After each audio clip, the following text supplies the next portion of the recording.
ভালো করে জানি, তার কোনো মর্যাদাই ওনাদেরকে দেয় না, ওনাদেরকে মনে করে যে আমার আন্ডারে আছে, এইভাবে বিহেভ করে।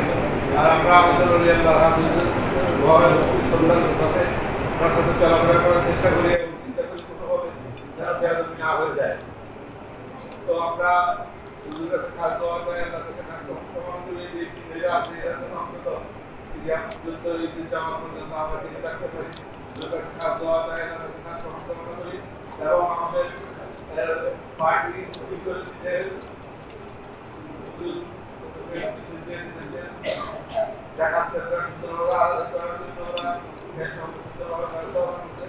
সেন্ট্রালি জমা দেওয়ার জন্য সচেতনতা বৃদ্ধি করার জন্য আমাদেরকে বলতেছেন। আমরা যেন সেই কথাটার উপরে এগিয়ে এনে আমাদের কার্যক্রমটা কাজ দেওয়া যায়। ওনার কাছে গ্রহণ করি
আপনি বলেন।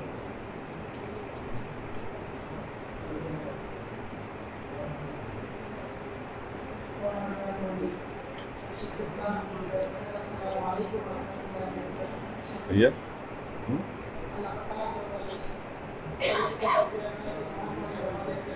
कौन शिफ्ट दाओ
शाहजहान बोलो।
الحمد لله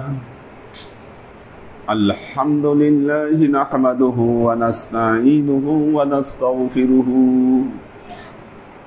ونؤمن به ونتوكل عليه ونعوذ بالله من شرور أنفسنا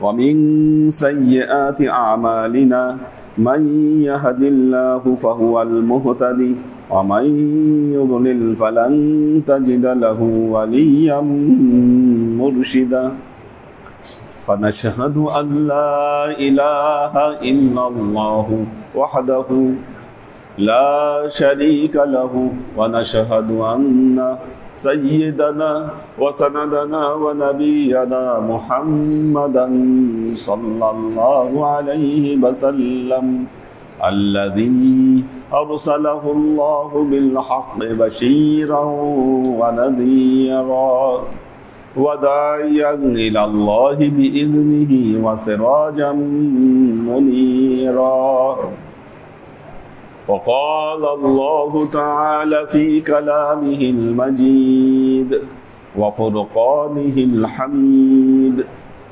ما كان محمد أبا أحد من رجالكم ولكن رسول الله وخاتم النبيين وكان الله بكل شيء عليما إن الله وملائكته يصلون على النبي يا أيها الذين آمنوا صلوا عليه وسلموا تسليما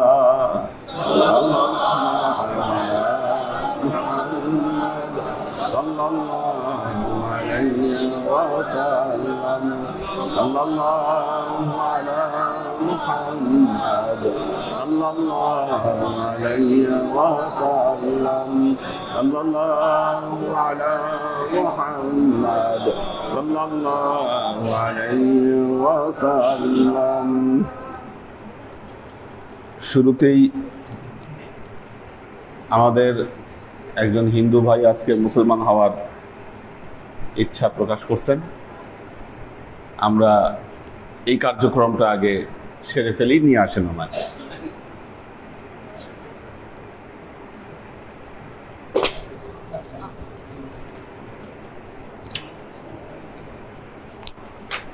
বসেন। কি নাম আপনার? হ্যাঁ, আচ্ছা আচ্ছা আচ্ছা, সাগর নাম না। আচ্ছা,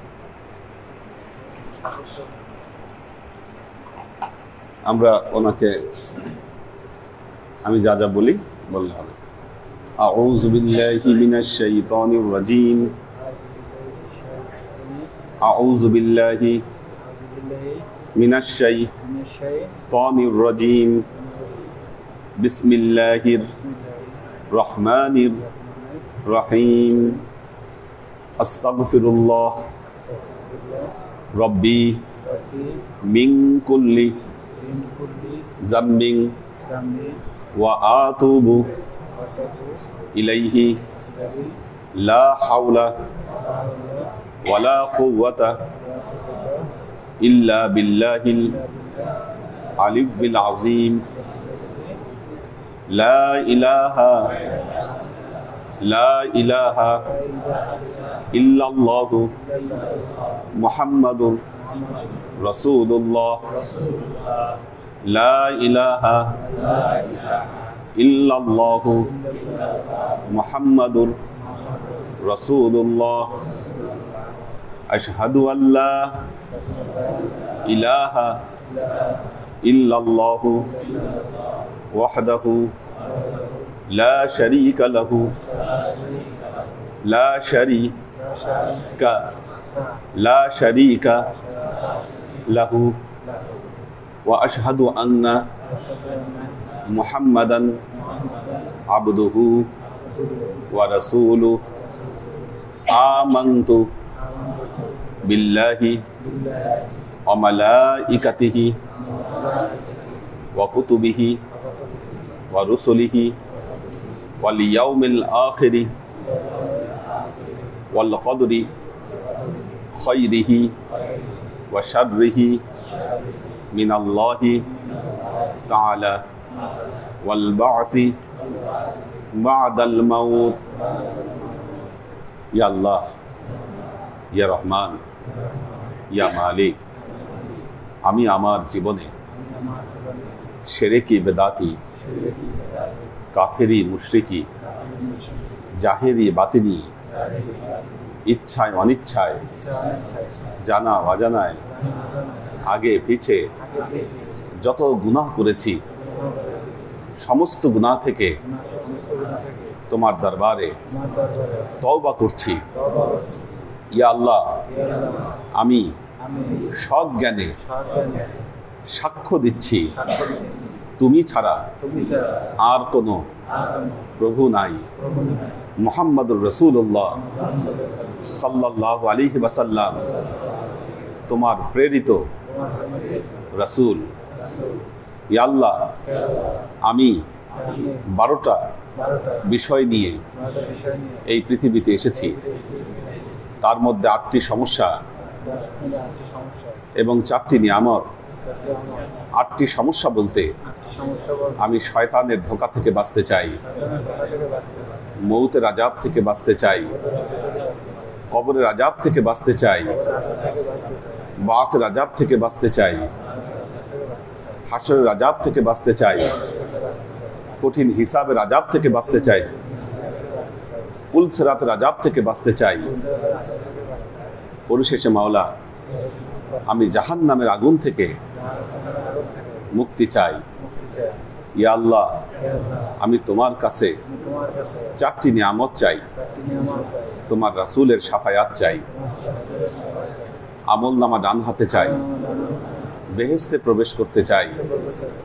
পরিশেষে মাওলা, বেহেশতে গিয়ে আমি তোমার দেখা চাই।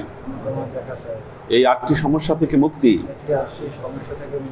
এবং 4টি নিয়ামত হাতে পাওয়ার জন্য আল্লাহ আজকে এই পীর সরদারের হাতে হাত রেখে আমি তোমার সত্য দিন ইসলামকে কবুল করে নিলাম। আমার জীবনের শেষ কালেমা হবে লা ইলাহা ইল্লাল্লাহু মুহাম্মাদুর রাসূলুল্লাহ। ওনার নতুন নাম দেওয়া দরকার কি? সিয়াম না? কে রাখছে নাম? চেঞ্জ করছে না? সাগর। সাগর সাগর একটা ভালো নাম হইলে ভালো হয়। সমস্যা নেই, সাগর চলে, মুসলমান নাম। এভিডেভিট যেহেতু করছে এটা চলবে, সমস্যা নেই। ঠিক আছে, ঠিক আছে, ইনশাআল্লাহ, আল্লাহ ভরসা। ঠিক আছে, আমরা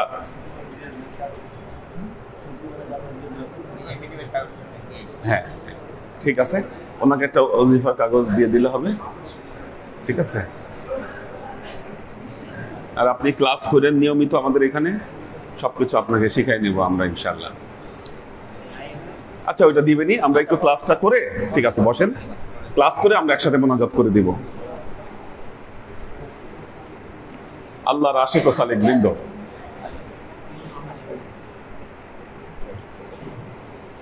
যাকাতের আলোচনা। আসলে যাকাতের ব্যাপারে অনেকের অনেক প্রশ্ন আছে। যাকাত একটা গুরুত্বপূর্ণ বিষয়। আমাদের ক্লাসগুলাতে আপনারা প্রশ্ন করতে পারেন, যে কোনো প্রশ্ন আপনারা করতে পারেন ক্লাসগুলাতে। এটা হলো একটা বিষয়। আমরা খন্ড খন্ড ভাবে যাকাত সম্পর্কে বিভিন্ন আলোচনা আমরা করে যাচ্ছি। আজকে একজন জানতে চাইলেন ব্যবসার যাকাত। এক এক ব্যবসার যাকাত এক এক রকম হবে, কারণ ব্যবসার ধরন অনুযায়ী নির্ধারিত হবে যে তিনি আসলে কোন প্রক্রিয়ায় যাকাত দিবেন, ব্যবসাটা আসলে কোন ধরনের যাকাত। কারণ যেমন ধরেন, যার একজন কাপড়ের দোকান আছে, উনি দোকানে কাপড় আনছেন, সেল করছেন, কাপড় যাচ্ছে আসতেছে, লাভ লস, উনি যেই জিনিসটা হিসেবে নিয়ে আসবেন, ওনার মূলধনের উপর ব্যবসা, মূল যে পুঁজিটা, উনি কোন টাকাটা খাটাচ্ছেন, তার ব্যবসার যাকাত হবে ওই পুঁজির উপর। হ্যাঁ তো আচ্ছা ঠিক আছে ঠিক আল্লাহুম্মা আমিন ওদের মোনাজাত করে দিলাম ওনার জন্য ربنا تقبل منا انك انت السميع العليم وتب علينا انك انت التواب الرحيم بحق لا اله ঠিক আছে আসবেন ইনশাআল্লাহ ঠিক আছে নিয়ে আসুন আগে দিয়ে ইনশাআল্লাহ তো তিনি তার পুঁজির উপর উনি তো জানেন যে কত টাকা আসলে ইনভেস্ট করা হয়েছে এরকম অনেকের ব্যবসা আছে এই ধরনের ব্যবসা যেগুলো ঠিক আছে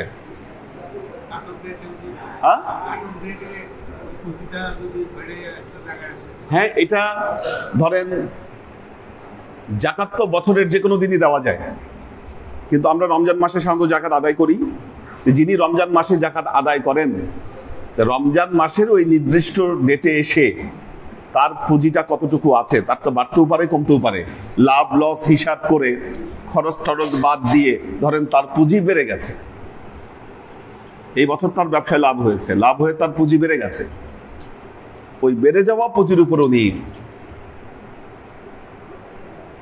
জাকাত আদায় করবেন এটা হলো এই ধরনের ব্যবসার জন্য যারা আবার ইন্ডাস্ট্রি চালায় ওই ব্যবসার ধরন আবার আলাদা কারণ ওনাদের লোন আছে টাকা আসতেছে যাচ্ছে এটা ব্যাপক হিসাব কিতাব ওইটা ওনাদের বেশ কিছু হ্যাঁ আসতেছি এটা তো এটা বেশ কিছু ভাগ বাটোয়ারা ওখানে অনেক কিছু কাজ করে সেটা দেখতে হবে যে কোম্পানিটা কি আসলে লাভের উপর আছে না লসের উপরে আছে এখানে অনেক কিছু হিসাব কিতাব আছে আমি আপনাদের ইয়াতে গিয়ে একবার এই জিনিসটা নিয়ে বুঝাই দিয়েছিলাম যে এটা লাভের উপর আছে না কারণ ওখানে অনেক ধরেন যেমন ধরেন যারা গাড়ি চালাচ্ছে গাড়ির ব্যবসা যাদের আছে কতটুকু ইনকাম হচ্ছে সেটার উপর নির্ভর করে তাকে ব্যবসার জাকাত দিতে হবে কাজে এই যে কোম্পানিগুলা যে আছে এই কোম্পানি কি আসলে বছর শেষে কোম্পানি কি লসের মধ্যে আছে না বছর শেষে তার লাভের মধ্যে আছে লাভ হলে হ্যাঁ জি রাইট রাইট রাইট রাইট ওই হিসাবে ওই প্রফিটের উপরে ভিত্তি করে তাকে জাকাত আদায় করতে হবে কারণ সে যে কোম্পানি দিছে দেখা যাচ্ছে কোম্পানি পুরোটাই লোনের মধ্যে আছে বা অনেক লোন আছে তাদের ওইসব হিসাব কিতাব করে ওই প্রফিট ওইটা হিসাব করে সেই হিসাবে তাকে জাকাত আদায় করতে হবে পার্টনারশিপের যে জাকাত এখন দেখা গেল যে দুইজন মিলে ব্যবসা করছে প্রথমে দেখতে হবে ব্যবসার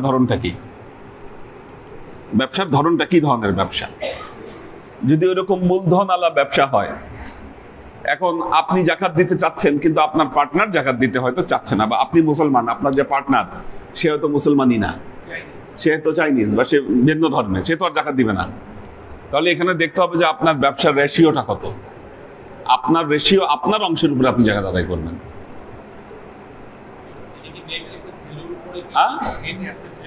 অ্যাসেট ভ্যালুর উপরে হ্যাঁ ঠিক আছে মূলধনের উপরে আর কি আপনার ব্যবসার টাকাটা কতটা খাটতিছে টাকা সেটার উপরে আবার ভ্যালু চিন্তা করলে তো অনেক ভ্যালু যেমন ধরেন আপনি যদি কোম্পানির ভ্যালু হিসাব করতে যান জমিও আছে কোম্পানির মধ্যে জমির উপর তো জাকাত নাই বুঝে ভ্যালুটা নির্ধারণ করতে হবে বুঝে কারণ এই জন্য এই জাকাতের যে হিসাব কিতাব এটা খুব সূক্ষ্ম হিসাব হ্যাঁ এমনি নর্মাল যাদের টাকা আসতেছে যাচ্ছে জমা আছে ব্যক্তিগত জাকাতের উপর তো আমরা গতকাল যেটা আলোচনা করেছি সেটা হলো ব্যক্তিগত জাকাতের হিসাব সোজা আমার বছর শেষ কত আমার সেভিংস আছে বা আমার সোনা দানা বা আমার ফিক্সড ডিপোজিট কি আছে এটাকে 40 দিয়ে ভাগ করলে হয়ে গেল এটা খুব সহজ হিসাব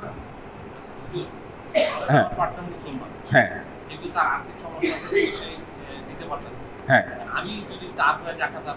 হবে কোম্পানি তো এক কোম্পানি হবে সেটা হয়ে যাবে কারণ সে তো আর্থিক সমস্যায় আছে ব্যক্তিগতভাবে কিন্তু কোম্পানি যদি লাভের মধ্যে থাকে সে তো বলতে পারবে না আমি আর্থিক সমস্যায় আছি আর কোম্পানি লাভের মধ্যে থাকলে সে আবার আর্থিক সমস্যায় থাকে কেমনে হয়তো তার অনেক লোন বা ঋণ বা বহুত কিছু থাকার কারণে সে আর্থিক সমস্যায় থাকতে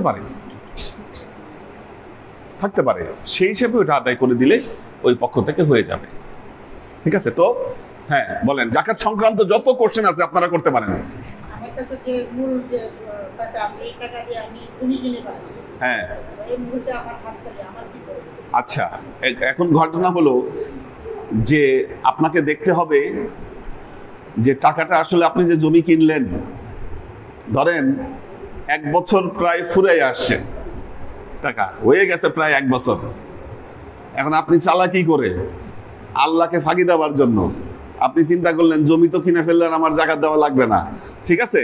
তো এই ফাঁকে আপনি ওইটা জমি কিনে ফেলে আপনি জাকাত থেকে বাঁচার জন্য আপনি জমিটা কিনে ফেললেন, ওইটা আপনার সঠিক হবে না। আল্লাহর হক আপনাকে আদায় করতে হবে। যেমন অনেকেই এরকম করেন, ধরেন স্ত্রীর স্বর্ণ আছে 10 ভরি, এখন রমজান মাস আসার আগে স্ত্রী স্বামীকে হেবা করে দেয়, বলে আমার সব সোনা আমি তোমার দিয়ে দিলাম, 1 বছর তোমার কাছে থাকবে। এখন আবার পরবর্তী বছর আসার আগে স্বামী বলে আচ্ছা আমার যত সোনা আছে সব আমি তোমারে দান করে দিলাম। কি এইভাবে একজন একজনকে দান করে, কি এই বছর আসার আগেই দান করে দেয়, আর বলে আমাদের তো জাকাত নাই। এই কাম করে মানুষ। হ্যাঁ, তা আপনার এই ক্ষেত্রটা হচ্ছে এরকম যে বছর আসার আগে চালাকি করে আপনি, এই চালাকি করে আল্লাহর মাঠ ঠেকান যাবে না। কারণ আপনারা জানেন যে বনি ইসরাইলের ইয়াউমুস সাবতের যে ঘটনা, আল্লাহ বলেছিলেন হযরত দাউদ আলাইহিস সালাম কোরআন তেলাওয়াত করে শনিবারে, কাজে তোমরা ওই দিন মাছ ধরবা না। তো এরা কি করতো, যখন উনি কোরআন তেলাওয়াত জবুর যখন তেলাওয়াত করতেন, মাছগুলা কিনারে আসতো, ওরা পিছনে গিয়ে জাল পাততো, আর রবিবারে মাছ ধরতো। বলতো আল্লাহ তো নিষেধ করছে শনিবারে ধরতে, আমরা রবিবারে মাছ ধরতেছি, কিন্তু মাছগুলাকে ওরা আটকায় দিত শনিবারে। আল্লাহর সাথে চালাকি খাটে না। আপনি আসলে কি চালাকি করতেছেন নাকি করছেন এটা তো আল্লাহ জানে, ঠিক আছে? ওই ক্ষেত্রে যদি 1 বছর পূর্ণ হয়ে আসতে থাকে, আপনাকে জাকাত দিয়ে তারপর আপনি জাকাত আদায় করে তারপর আপনাকে জমিটা কিনতে হবে। চালাকি করার কোনো সুযোগ নাই। আর চালাকি করা মানে কোরআন আয়াত, কোরআন যেটা বলছে, আপনি জাকাত আদায় না করাটা ভাবছেন আমি বেঁচে যাচ্ছি, এটা তো কিয়ামতের আলামত। যাকাতু মাগরামান, আল্লাহ নবী বলেছেন যে কিয়ামতের আলামত হলো জাকাত আদায় করা মানুষ মনে করবে যে এটা হলো আমাদের জন্য জরিমানা। হ্যাঁ, জরিমানা মনে করবে, বার্ডেন মনে করবে তাদের উপরে। কাজে এটা করা যাবে না, আমাদের সঠিকভাবে জাকাত আদায় করতে হবে। আমরা জাকাতের কালেকশনের জন্য 2 ধরনের কালেকশন, কিন্তু একটা হলো ইন্টারনাল, একটা হলো এক্সটার্নাল। ইন্টারনাল কালেকশনের জন্য যাদের নাম ঠিক করে দিয়েছি তারাই কালেকশন করবে। এখন এক্সটার্নাল কালেকশনের জন্য আপনার থেকে ধরেন রিসিপ্ট চাইলো, ওখানে এক্সটার্নাল লেখে EX লেখে তার হাতে দিয়ে দিবেন, বাইরে থেকে সে কালেকশন করবে, কিন্তু ইন্টারনাল কালেকশন সে করবে না। আমি ব্যাপারটা বুঝাইতে পারছি? হ্যাঁ, যেমন একজন চাইলো, হ্যাঁ যেমন ধরেন যে শাহজাহানের তো নাম নাই, ও চাইলো যে আচ্ছা ঠিক আছে আমি বাইরে থেকে কালেকশন করবো, আমি লালবাগের ওখানে কালেকশন করব, ওকে দিয়ে দিবেন একটা, ওখান থেকে কালেকশন করবে। শফি চাইলো হ্যাঁ আমি এক্সটার্নাল কালেকশন করব, দিবেন। ইন্টারনাল কালেকশন ওনারা করবে না। ইন্টারনাল কালেকশন যাদেরকে দায়িত্ব দিয়েছি তারাই করবে, ঠিক আছে? এই হচ্ছে দ্বিতীয় বিষয়। তৃতীয় বিষয় হলো মেয়েরা খুব গ্যাঞ্জাম করে। মেয়েরা তো এখন শুনতেছে, মেয়েদেরকে এটা বলতে পারতাম, এই গ্যাঞ্জাম কিভাবে থাকায় আমি তো বুঝতেছি না। আমি আজকে 4 তলা থেকে এদের ঝগড়াঝাটির আওয়াজ শুনতেছি, 3 তলায় এরা ঝগড়াঝাটি করতেছে, আমি 4 তলা থেকে আমি আওয়াজ শুনতেছি। এরকম পরিস্থিতি হলে তো সমস্যা।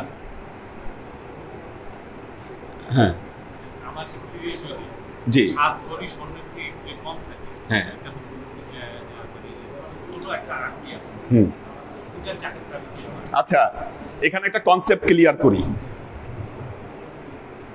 স্বর্ণের নেশাব বলা হচ্ছে 7.5 ভরি। এটা আল্লাহ নবীর একটা হাদিসের উপর নির্ভর করে 200 দিরহাম কথা বলা হচ্ছে, ওটা নির্ধারণ করা হচ্ছে যে 7.5 ভরি। তবে মনে রাখতে হবে 7.5 ভরি নেশাব তার জন্যই যার শুধু ওই স্বর্ণ ছাড়া আর কোনো সম্পদ নাই, কিন্তু তার স্বর্ণও আছে, অন্য সম্পদও আছে, তখন 7.5 ভরির হিসাব আর আসবে না। 3.5 ভরিও আছে, তার 5 লক্ষ টাকা ডিপোজিটও আছে, কি তাকে পুরোটা হিসাব করে জাকাত আদায় করতে হবে। তখন আর বলা যাবে না যে আপনার নেশাব হলো 7.5 ভরি। ওইটা ফাঁকি দেওয়ার কোনো সুযোগ নেই, তাকে জাকাত আদায় করতে হবে পুরোটার উপর। হ্যাঁ,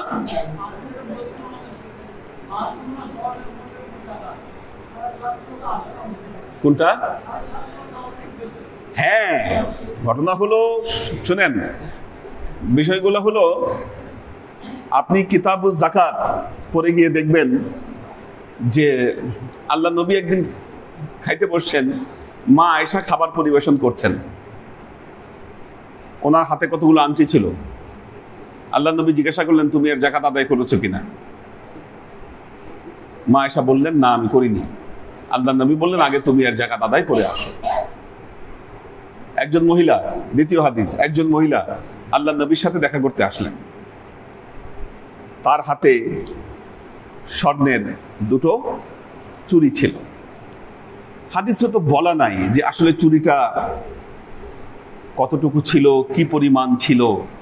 দুইটা চুড়ি, নিশ্চিত 7.5 ভরি হওয়ার কথা না। আল্লাহ নবী জিজ্ঞাসা করলেন, তোমার হাতে যে স্বর্ণের চুড়ি, তুমি কি এর যাকাত আদায় করেছো? মহিলা বললেন, না ইয়া রাসূলুল্লাহ, আমি যাকাত আদায় করিনি। আল্লাহ নবী বললেন, এই চুড়ি তোমাকে জাহান্নামে নিয়ে যাওয়ার জন্য যথেষ্ট হবে। এই কথা শোনার সাথে সাথে মহিলা চুড়িটা খুললেন, আল্লাহ নবীর সামনে রেখে বললেন, ইয়া রাসূলুল্লাহ, এটা আল্লাহ এবং তার রাসূলের জন্য।